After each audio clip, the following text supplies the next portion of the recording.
This program is brought to you by 3CTV. Like what you learned? Visit our website or follow us on Facebook and Twitter to keep up on the latest 3CTV programs. Hi, I'm Lynn Mann, presenting to you Access 2010 Building and Querying Databases. For the typical Microsoft Office user, Access is probably the most daunting of the applications. Possibly it's because we just don't use it that much, or it's not as intuitive as Word, Excel, PowerPoint, or Outlook. My job today is to unveil the mystery so that you can be the master magician of Access 2010. Because Access 2010 is a different beast to master than the other applications, let's start with some concepts of database and database design to help us better understand how to work with Access. What is a database? Well, a database is information that's stored in an organized way to provide efficient retrieval of information. We need to keep in mind when building a database, what is the purpose of our database? What information will we need to be required to store in our database? How are we going to divide up the information? What information should be our column headings? What is unique about each of the rows? How will our tables work together? Building a database, one of the first steps is figuring out what information we need to store.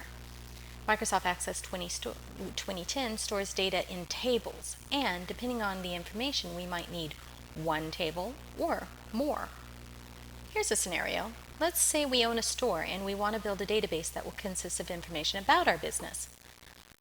We'll want our database to hold information about our customers, our employees, maybe our inventory, suppliers, our purchase orders, and possibly more. Information like the names, the addresses, the contact numbers, what parts do we have, what's in stock, what's our sales price, what's our cost.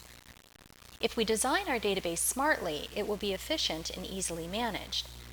If we cram all this information into one big table, it would be impossible to retrieve information from it. Let's think of it as a big storage room that you just throw in all your business paperwork into, all shipping receipts and purchase orders and customer information and supplier information and tax forms and sales receipts and, well, the room would be a big pool of paper, and getting into one specific document from that room would be nearly impossible.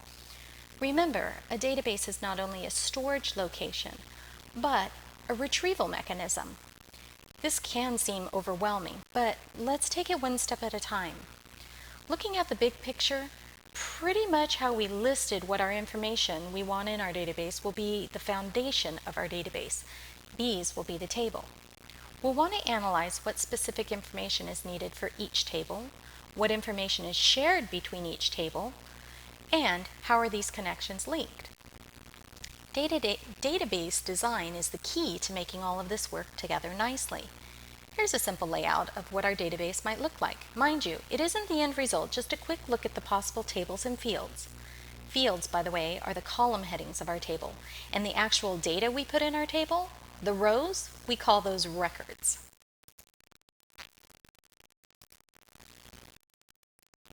The customer table will hold the name of our customer, their address, and phone number.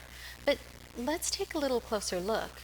Each of these is its own field, a total of 7 fields: first name, last name, street address, city, state, zip code, and phone number. So why wouldn't we just use 3 fields: name, address, and phone number? Well, if we needed to sort our data, which we can sort our database, so if we wanted to sort our data by our last name of the customer, then we couldn't if the full name was in one field. If we wanted to retrieve all our customers in one geographic area by zip code, we couldn't if the full address was in one field. So, looking ahead to the usability of our database, it makes sense to place each of these parts in its own field. Likewise, with the employee and supplier table, we'll want to break up the information into logical pieces. The purchase order table should hold information about the date and the items sold, but there might be a problem with this setup. item 1, quantity price, item 2, quantity price, item 3, quantity price. So since there might be a problem, I'll come back to this later. The inventory table should hold information about our products, like the product name, the price, the cost to us, how many do we have in stock, how many do we have on order, and maybe what is the reorder level. Also, we should take into consideration how these will work with one another. But looking at our data, there is nothing in any of these tables that is unique. So it's at this point we should realize we need one more field in each of these tables, an ID, something that does make it unique so that the retrieval of records will be efficient. A purchase order isn't just a date and a smattering of items sold. It should have a customer on it and an employee responsible for the order. But here's a problem with this layout. I don't know how many items are going to be sold for each purchase order, so the better design would be to build another table that will manage this portion of a purchase order. I'll call it order details, which will include maybe the order number that is shared, the product quantity, and perhaps even maybe a discount amount. As for the inventory table, it would be nice to know who the supplier is on each of our parts. There is a symbol test to know that if you've divided up your information correctly into tables. If you have a field that repeats data, then you should reconsider the design of your table. Not like a city, like the city of an address, because we can have multiple customers that live in the same city. But what I mean is, let's say we put together the suppliers and the parts where we had a part name and a supplier, a part name and a supplier. Well, we have a supplier that gives us multiple parts, so those really should be in different tables. We should have the supplier information in a different table than the part information. Also, if we have a field name that repeats, as in we have a customer's first name, last name, street address, and then perhaps they have a second address, not too sure. If it's totally separate in terms of a work address, that's something different. Here's an updated layout.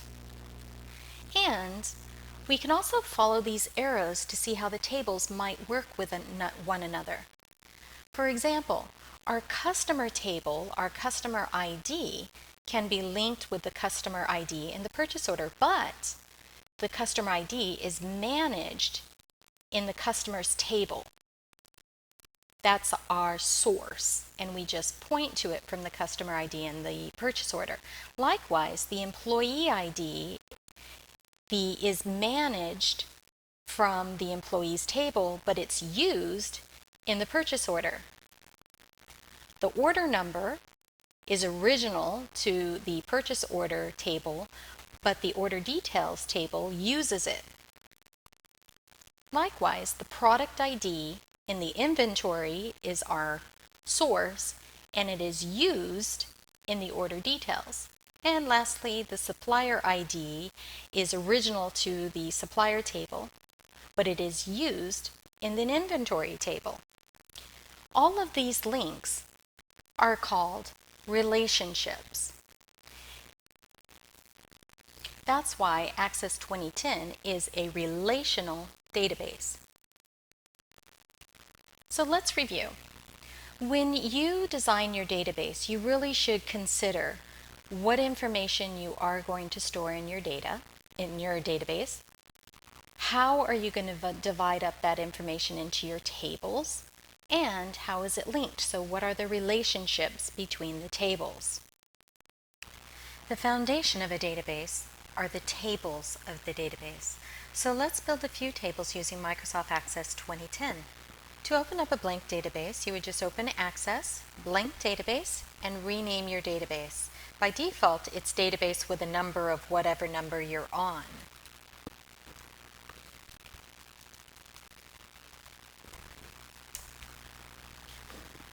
By default, Access opens up one table, and it has one field. So to build my customer database, I'm going to go ahead into Design View and build my table there. So on the Table Tools, in the Field tab, the Views group, I'm going to click on View and go to Design View instead of Datasheet View. Go to Design View. Access prompts you to name the table, and since this is going to be my customers table, it makes sense to name it customers. Now I'm in Design View.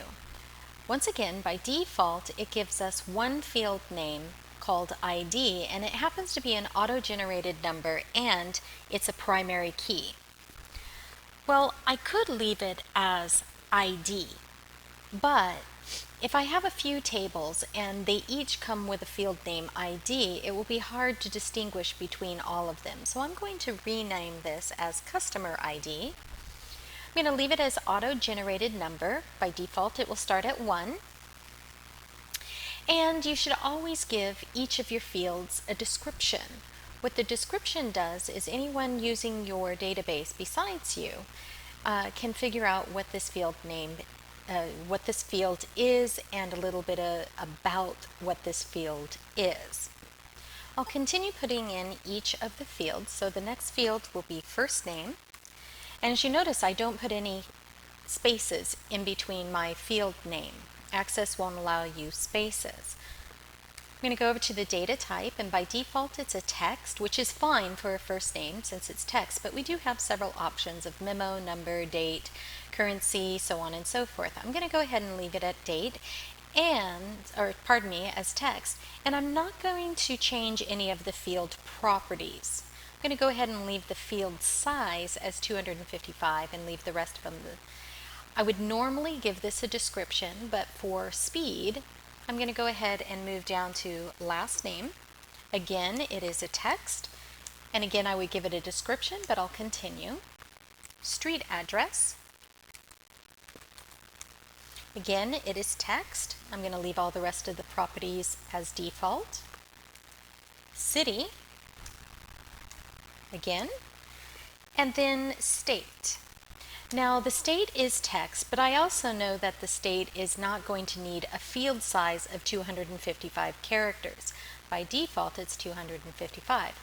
For abbreviation of a US state, it's only 2, so I can change this. I could change the field size to a 2. I could have done that with the first name, last name, street address, and city, but I don't necessarily know how many spaces a person's name might need, so I'll go ahead and leave those as 255, but I will change the state to 2. The next field will be zip code.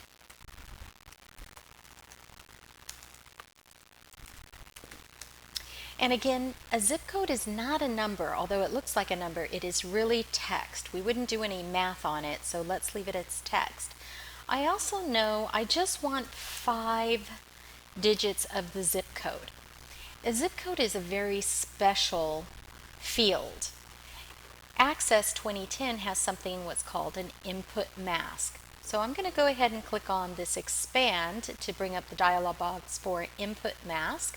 It's going to prompt me to save my table.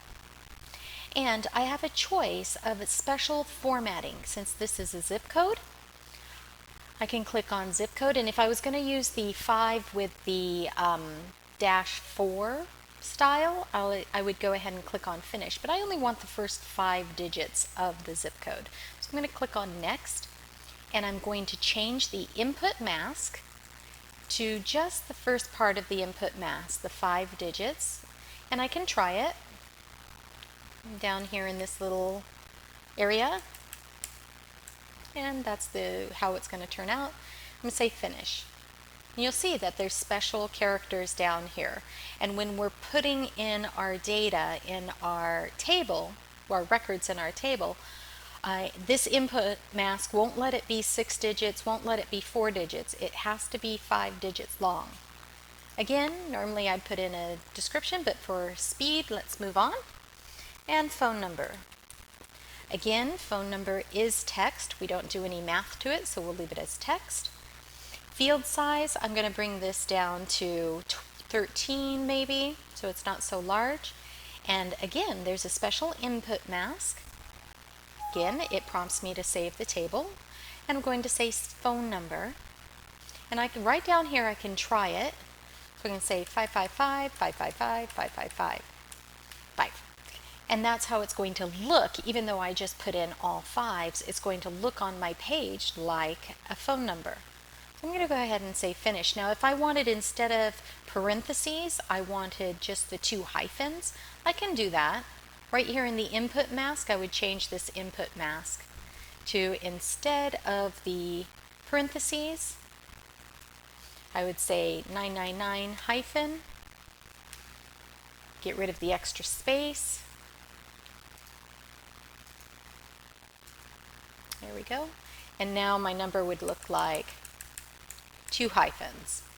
And I'm going to go ahead and leave it as hyphens. So I'm going to say finish. And again, Access puts in the special input mask, which is just special formatting.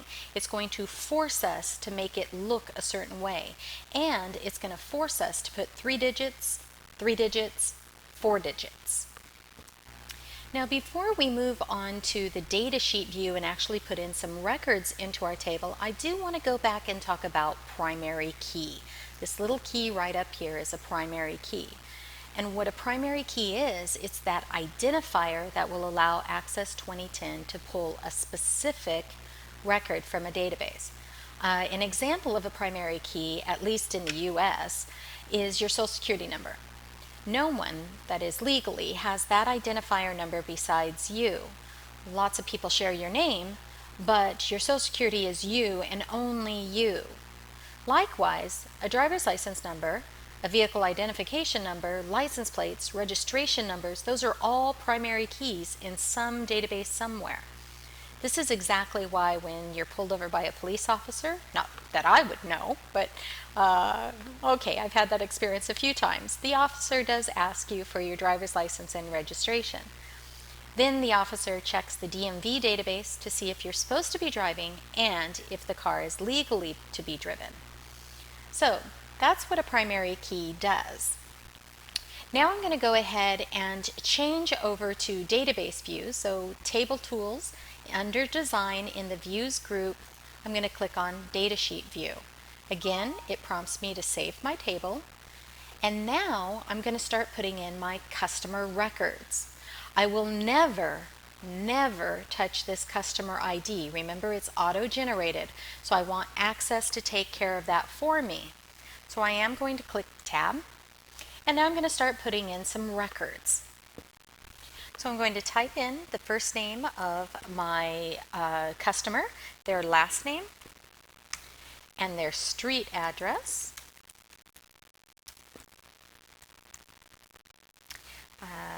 Little town, and we'll just say it's in Alabama.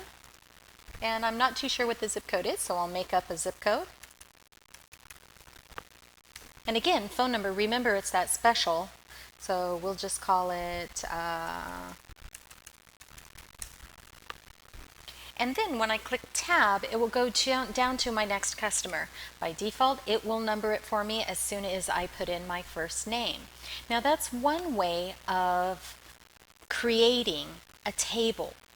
Another way of creating a table is to do it in this view, which is database view. So I'm going to create another table. So up on the Create tab, I'm going to click on Table. And this time I'm going to create my employee table. Again, I want an ID, but I don't want it to be called ID. So I'm going to right click on the column, go down and rename the field and call it Employee, if I can spell, ID.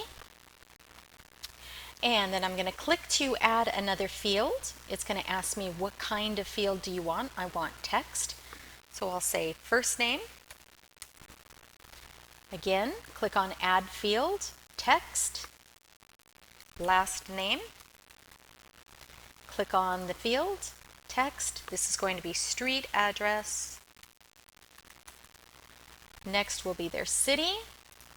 Now this might seem a little bit more simple, but there are problems with this. As in, I now have my state, but I can't change the size of my state here.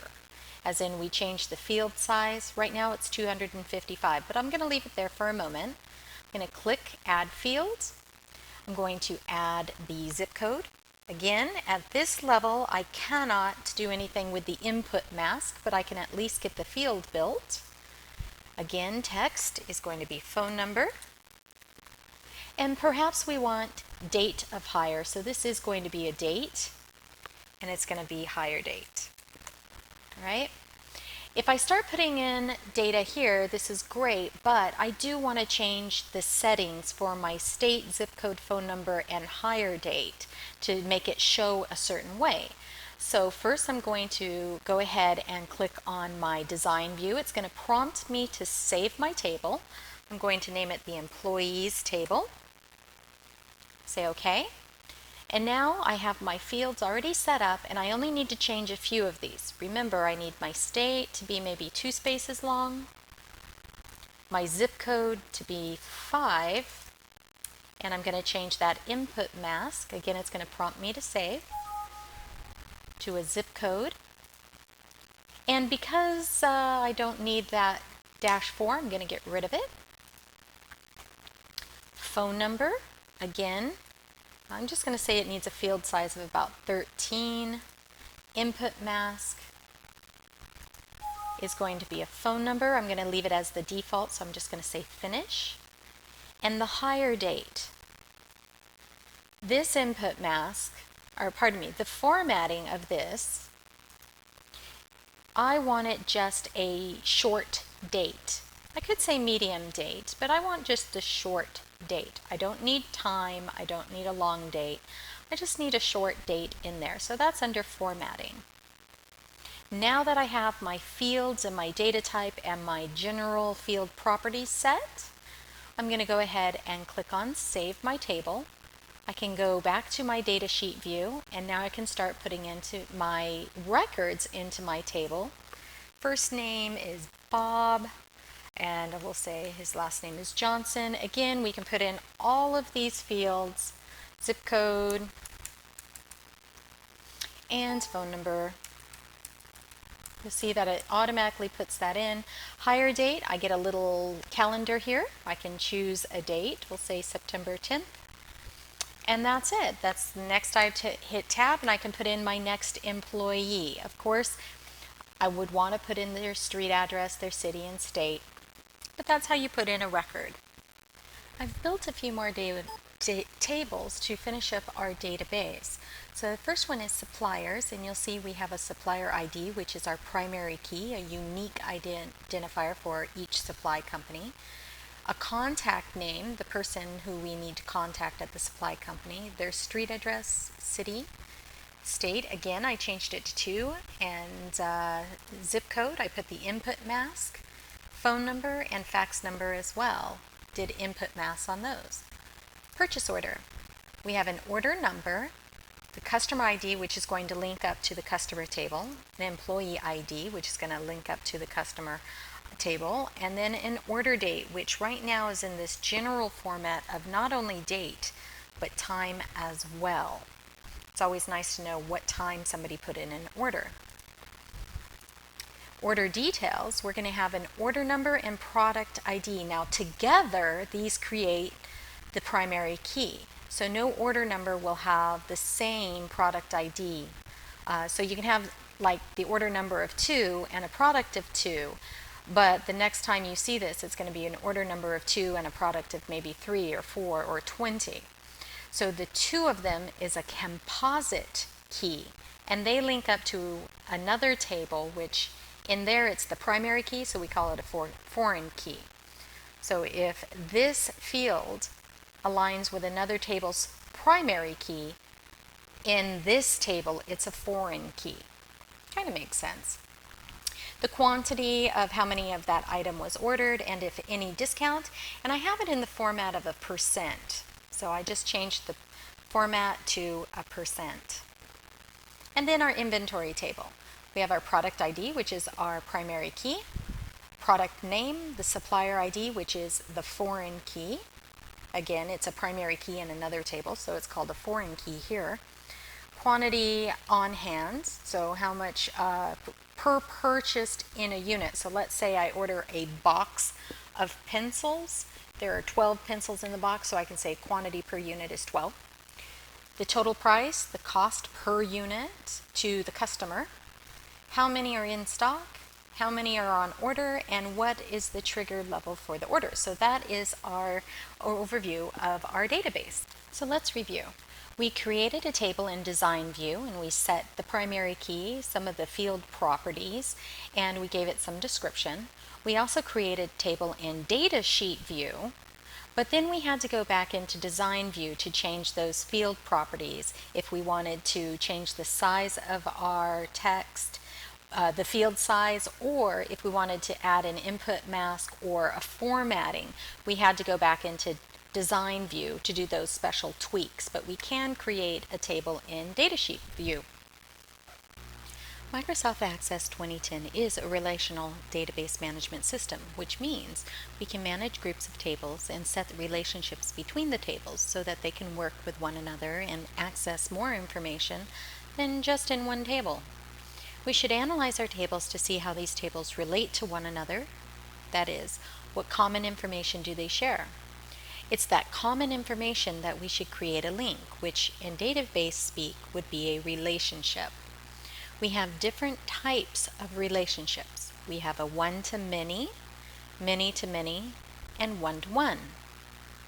A one-to-one relationship is a relationship between two tables that in each record in the first table matches at most one record in the second table, and each record in the second table matches at most one record in the first table. So here's an example.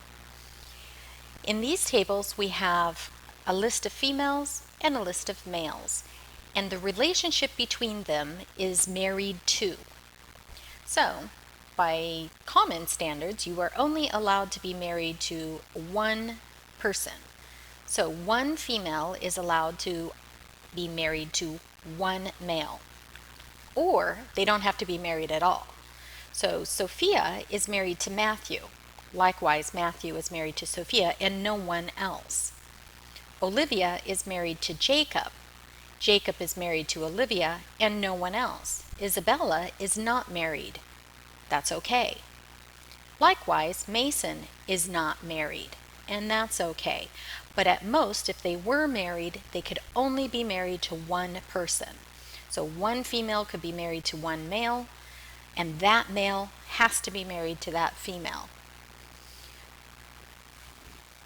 Another type of relationship is a one-to-many relationship, which is probably, in my opinion, the most common type of relationship in a database. This relationship between two tables, which one record in the first table matches 0, 1, or many records in the second table. And looking at it from the point of view of the second table, each record in the second table matches at most one record in the first table. So let's look at an example. So now our relationship between these two tables is a one-to-many, and the relationship is dating. And to set up some rules to this dating game is, the men are allowed to date multiple females, but the females are only allowed to date one male. Sorry, females. But for this example, that's how we're going to play it. So Jacob is dating Emma. Therefore, Emma is dating Jacob and only Jacob. Liam, the busy man that he is dating Isabella, Ava, and Abigail. But again, Isabella, Ava, and Abigail are only dating Liam.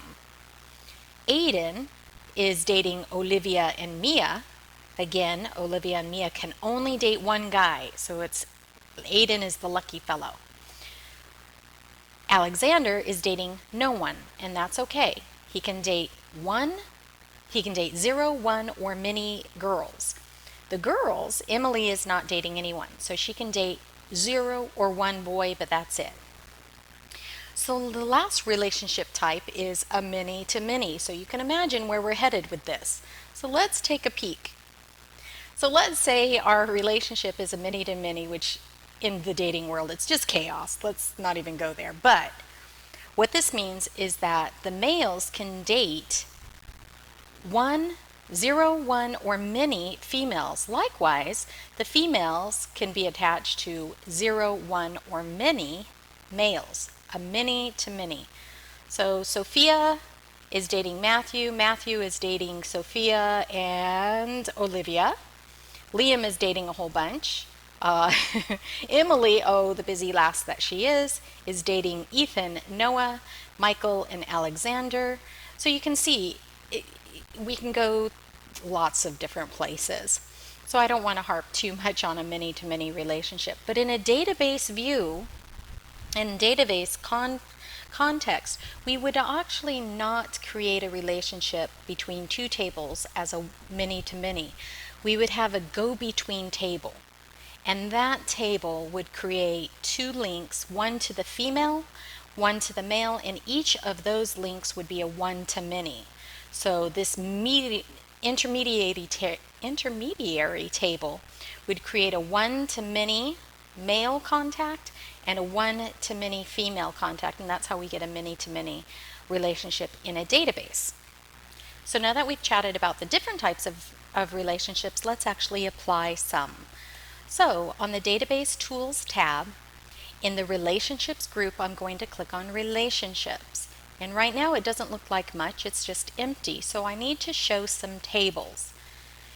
And I can either click on each of my tables, and I want to be very clear, I just have tables in my database right now, so I'm going to be building relationships on tables. But you can have relationships on queries, or both.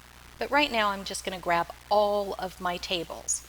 So to do that, instead of just clicking on customers, clicking add, employees, add, inventory, add, and all of that, I'm going to hold down shift, click on suppliers. That highlights all of my tables. If I didn't want one of the table, I can hold down control and click on whatever table I didn't want, but I do want order, so I held control and clicked. I'm going to say add. That adds all of my tables. I no longer need to see show table dialog box, so I'm going to close that. And now we have all of our tables opened. And how we build our relationship is how our tables are going to work with one another. So I'm just going to move the tables around a wee bit. I can make them larger so all of our fields show. But actually, I'm just going to be linking the primary keys to other tables. So one of the primary keys, here we go. For example, the customer ID is in the purchase order. So I'm going to move purchase order over just so it's closer for the layout. And what I'm going to do is I'm going to click on customer ID. I'm going to drag it over to customer ID that is on the purchase order. And I'm going to drop, and it says, hey, you want to build a relationship? And I said yes. But before I just click create, which will just link those two values up, I want to talk about these options. Right now, the relationship type is a one-to-many, which does that make sense? I have a customer. Can they have lots of purchase orders? Oh yes, and my business is counting on it. So one customer ID will go to many purchase orders. Perfect. That's exactly the type of relationship I want. And I want to talk about enforce referential integrity. Once I click on enforce referential integrity, I get the option of cascade up related fields and cascade delete related fields. Cascade update and cascade delete. What these two mean is if I click on cascade update related fields, if I make any changes to my customer ID and any of my tables that are linked, it's going to update that field in the corresponding table. So if I update my customer ID, and I know it's an auto-generated now, but let's say my customer ID is 1000, I actually want it to be 1001. I can update my customer ID in my customers table, and that cascade update related fields, that will also update the purchase order table. If I choose cascade delete, if I delete my customer, it will delete all of their purchase orders that are tied to the customer ID. And I don't want to do that Just because maybe my customer leaves, I still want the historical data of my purchase order. So for this relationship, I will not cascade delete related records. And I'll say create.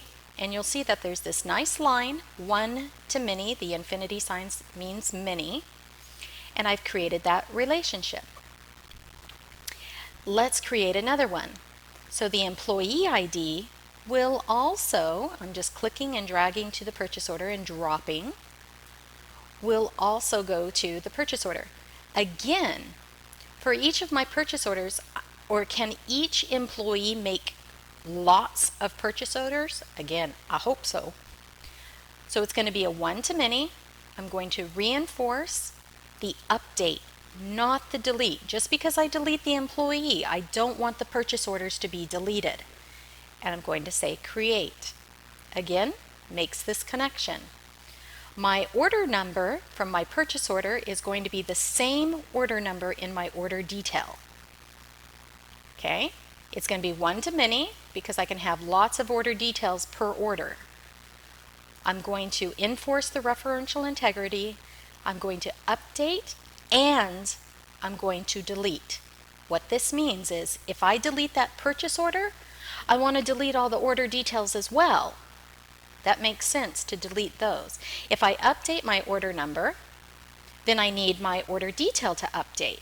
So both of those should be that both of the related records and such should cascade both update and delete. Okay, supplier ID is linked with the supplier ID that's in my inventory. It's a one-to-many. Again, if I want to update my supplier, I want it to update in my inventory, but I do not want to, if I just delete my supplier in my supplier table, I want my inventory to still remain on my shelf. Think of it like that. So I will not cascade delete. And last but not least, the product ID from the inventory is going to go to the order detail. Again, I want to enforce referential integrity. If I update my product ID in my inventory, I want it to update on my order detail. Likewise, if I delete my product ID in my inventory, which means I don't carry it anymore, I have got to delete it from my order details. So I'm going to create. So let's review a bit about our types of what we've done with relationships. So there are several types of relationships. Although we primarily use the one-to-many relationship, there are a one-to-one and a many-to-many as well. We used referential integrity, which means if we update our data in one location, or if we change our data in one table, if it's linked somewhere else, we want it to change there as well, either to update it there or to delete it. And that would be cascade update, cascade. Microsoft Access 2010 allows users to search for and compile data from one or more tables. This is what's called a query. Using a query, you can answer very specific questions about your data that would be difficult to answer just by looking at a table. Running a query is like asking detailed questions of your database. When you build a query in Access, you're defining specific search conditions to find exactly the data you want. You can use queries to filter your data, perform calculations with your data, and to summarize your data. The single table select query is arguably the simplest of all the database queries. You specify the table that you want to recover data from and the fields whose data you want to see. Keep in mind, while I'm talking about a table as a query's data source, a query can also use another query as its data source. To build some queries, I'll use the Microsoft Sample Northwind database. This database is available to anyone who has Access 2010. So under New, under the Sample Templates, I'm going to select Northwind. This is an already populated database, so it makes it a lot simpler for me to build queries from an already populated database. I'm going to just call it Northwind, and it prepares my template. There is a few little steps you have to go through to use this database. I'm going to enable the content, and it will ask me, hey, who do you want to be? It's set up like this, so I'm just going to I'll select the vice president, and I'm going to log in. Now it opens up a home page for Andrew. I didn't need that load up, so I just canceled out of that. So this home report I don't need, so I'm going to go ahead and close it. I'm going to expand my navigation pane, and right now it's sorted a certain way. It's filtered by group, but I want object type, so that will show me my tables, some queries, some other things that I already built, but I really want to get to my tables. So object type, here are my tables, and let's say we want to build a very simple query to pull our first and last name of our customers out of the customer table. So I'm going to open up the table. I don't have to, but I can, just to check out what my data looks like in a table view. Okay, so let me go ahead and close that. And on Create, I'm going to use the Query Wizard. This is a simple query, so I'm going to select that, click OK, and I'm going to select the table of customers. It's the first one on my list, so it is already in the Tables and Queries box. The available fields, I'm going to choose the first name. I can click on first name and select Add, last name, or I can just double click. And that also goes into the selected fields. If I wanted everything, I can select this double button, or if I make a mistake, I can select this go back button. So let's say, oh, I made a mistake, but I do want the first name and the last name of my customer. I say next. It gives it a default name, which customer's query is fine with me, and I want to open it up. So immediately I get all the first and last names of my customers. I can sort it just by going on the little button here and say sort A to Z, and now my data is sorted. So I can say save this customer query with the sorted last name. So that's a very simple one table, pull some information out of it, you get it immediately. I can also do a query on a couple of tables. So let's say not only do I want to know who my customers are, but what orders they have done. So I'm going to close out this query. I'm going to build another query using that query wizard. It's a simple query. I say OK. So my first table, I want to pull the first and last name of my customer. So here's my first name, my last name of my customer. And then I also want, out of the order table, I want to know what order ID, how many orders. This would give me the order ID and show me how many orders each customer has made. Say next. And because they have multiple orders, I can choose a detailed look or a summary. And for this, I'm going to show you detail first and say finish. Now you can see Anna has 2 orders, Thomas has 3 orders, Christina has 5 orders, so on and so forth. But let's say I don't want to necessarily see their order ID, but I do want to know how many orders they have had. So I'm going to build another query, Query Wizard, simple query, and I'm going to select actually, from this query, I'm going to select everything, say next, but I'm going to choose summary. So I'm building a query from this query that I have. For the summary options, I want to count the records in each order. Okay, say OK, and I'm going to say finish. And now, here's my first query. It pulled all the first name, last names, and the order ID. Here's the first name, last name, the first order number, and then the count of the order. So again, I can sort this largest to smallest, and I can say, oh, my best customers are going to get a discount the next time they order something. This might be the reason why I pull this. But let's say I don't want to see this first order number. I don't need it. So what I can do is I can go to the Home tab, go to the design view of this query, and right here under first of the order ID, I can deselect show. and then run the query again. And now I don't have that column, but I can see all the rest of my information that I need. The Northwind database has a lot of queries already built, so I did want to show you one that uses multiple tables and queries. On the invoice data query, I'm going to go ahead and open it, and you'll see here's an order ID, a ship name, a ship address, ship city, so on and so forth, all the way down. I mean, this is a very big query. It's pulling a lot of information from a lot of tables. So I wanted to show you in Design View how many tables this uses. It actually uses 7 tables, and these lines are the relationships built with all of these tables, so it can grab information. So it's using the table of orders for several of the items, several of the criteria. It's using customers, it's using products, and so on and so forth.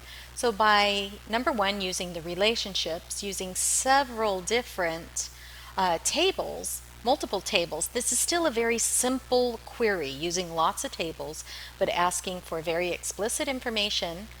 We can run this and I can get this whole entire invoice data sheet with all the information I might need for my invoices.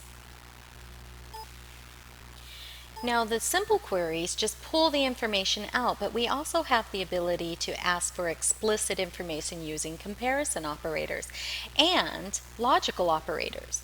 So comparison operators would be those things like equal to, not equal, less than, greater than or equal to, and logical operators are and, or, not, and XOR. So and means, let's say we have cat dog. If it is a cat dog, that's an and. If you can do a cat or a dog, that means basically everything. If it is a not a dog, then it's everything that is a cat, but not a cat dog. And if it's an exclusive or, it is a cat or it's a dog, but it's not the cat dog. Those are the different logical operators that we can use. So going back to our simple query of our customers that counts the number of orders, I can go back to the query design view, and for the count of orders, I can say show me the criteria that is greater than 4.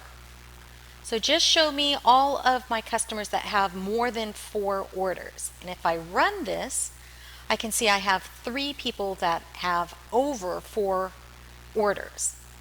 Okay, let me go back to design view again. I'm going to say show me that equals 3. Who has 3 orders? I have one gentleman that has 3 orders.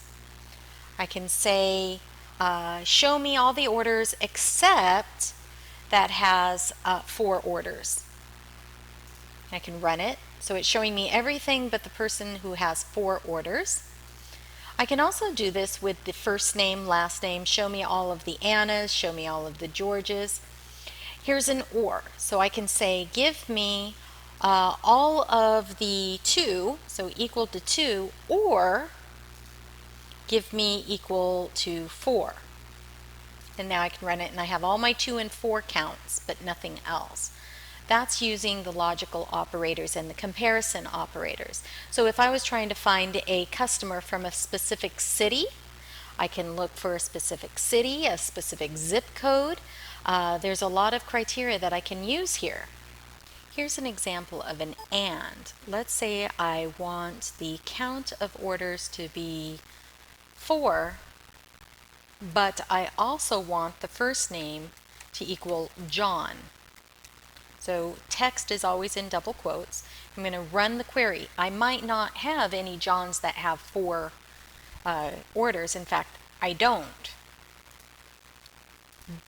If I have an or, I can say have it John or equal to 4 orders. I say run. And now I get John, who has 2, and I have the rest of them who have 4. That's an and. So if it's and, it's on the same line for the criteria. If it's an or, it's on the separate line. Let's summarize what we went over. We went over select queries of single table and multiple tables. We did use comparison operators, which would be equal to, less than or equal to, those things, and then logical operators, where we can use an or and an and.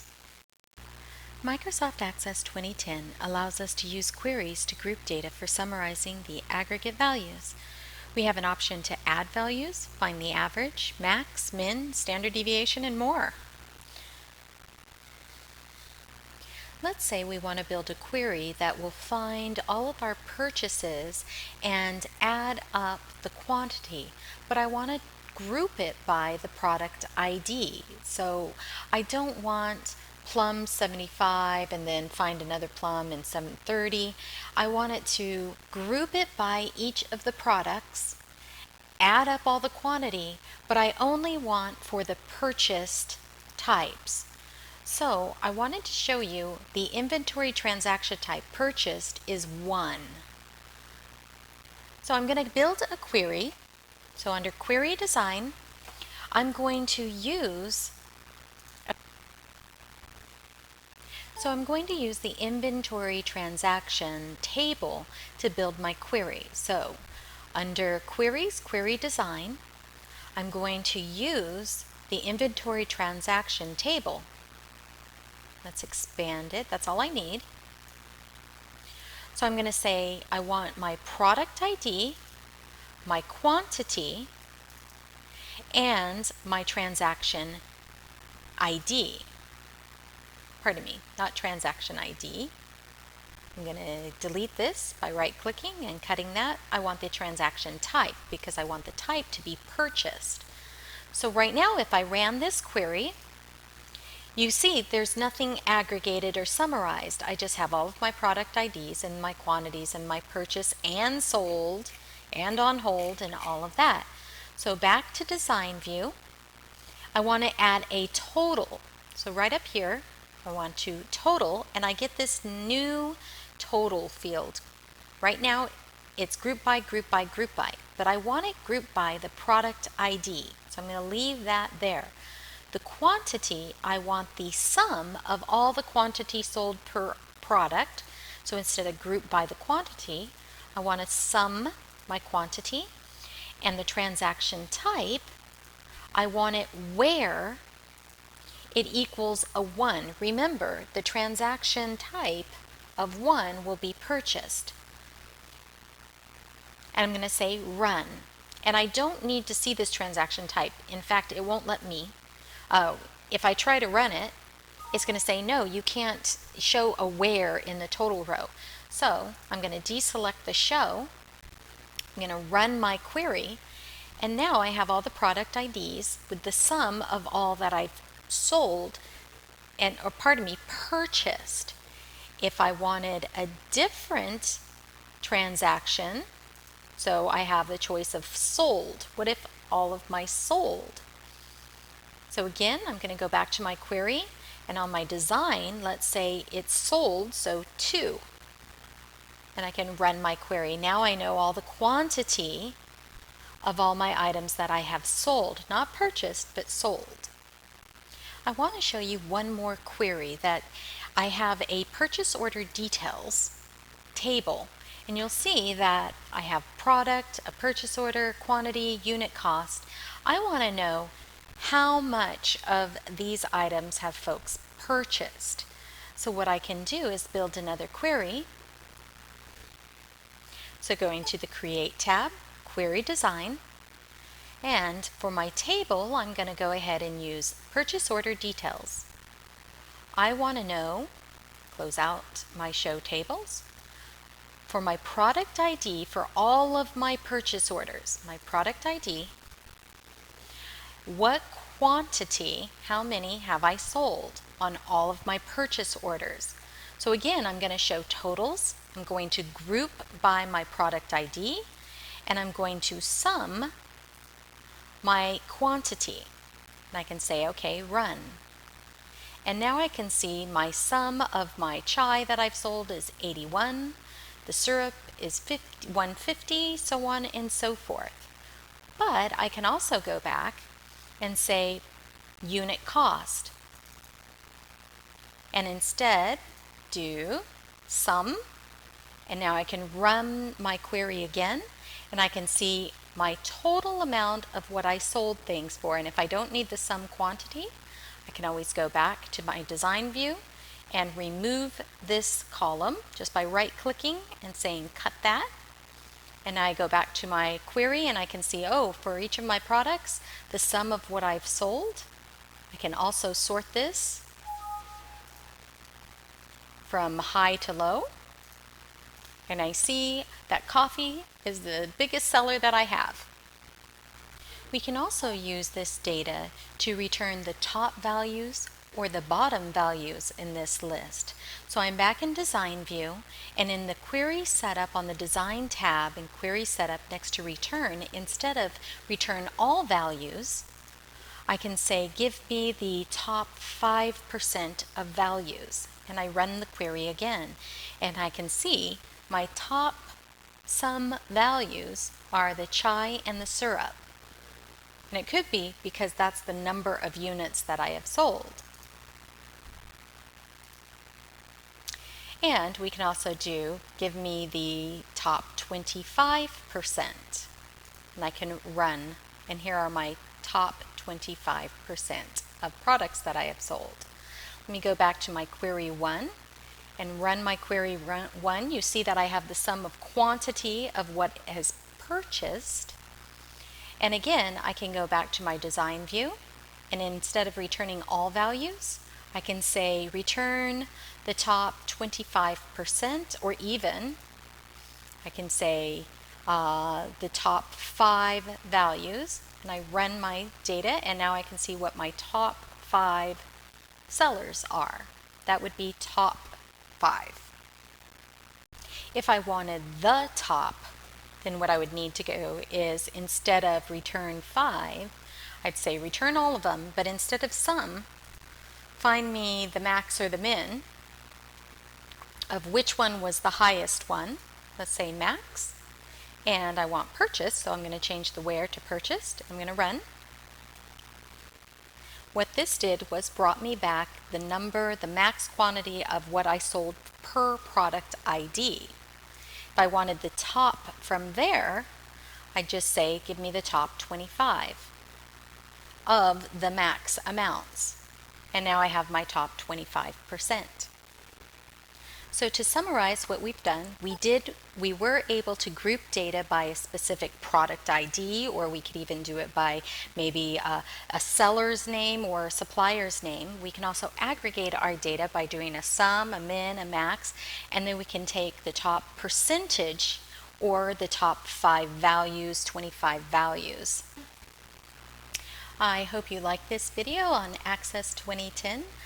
Tables and querying a database. If you like this video, here are more you might want to check out. Until then, I'm Lynn Mann. Be seeing you.